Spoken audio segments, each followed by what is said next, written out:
মিথ্যা সাক্ষীর মাধ্যমে এতদিন জামায়াত নেতৃবৃন্দের ওপর জুডিশিয়াল কিলিং চালানো হয়েছিল বলে মন্তব্য করেছেন জামায়াত আমির ডক্টর শফিকুর রহমান। আজ রাজধানী ডিপ্লোমা ইঞ্জিনিয়ার্স ইনস্টিটিউটে আয়োজিত এক জরুরি সংবাদ সম্মেলনে তিনি এই কথা বলেন।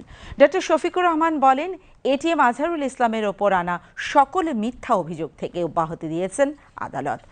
দীর্ঘদিন ধরে সুবিচারের অপেক্ষায় থাকার পর অবশেষে মুক্ত হলেন তিনি। জামায়াতের আমির বলেন, বাকিরা বেঁচে থাকলে আজ দেশকে অনেক কিছু দিতে পারতেন।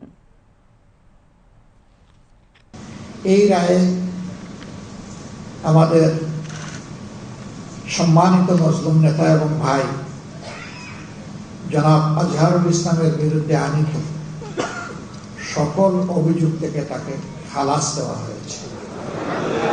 আলহামদুলিল্লাহ রাব্বিল আলামিন। মিথ্যা মামলায় সাজানো পাঠানো আদালত এবং মিথ্যা সাক্ষীর মাধ্যমে কার্যত জুডিশিয়াল কিলিং করা হয়েছে। আজ বড় মনে পড়ে, জাতির এই সংকট মুহূর্তে কঠিন বাঁকে আমাদের মাথার তাজ এই সমস্ত নেতৃবৃন্দ যদি বেঁচে থাকতেন, তারা তাদের প্রজ্ঞা, দূরদর্শিতা, অভিজ্ঞতা দিয়ে জাতিকে পথ দেখাতে পারতেন।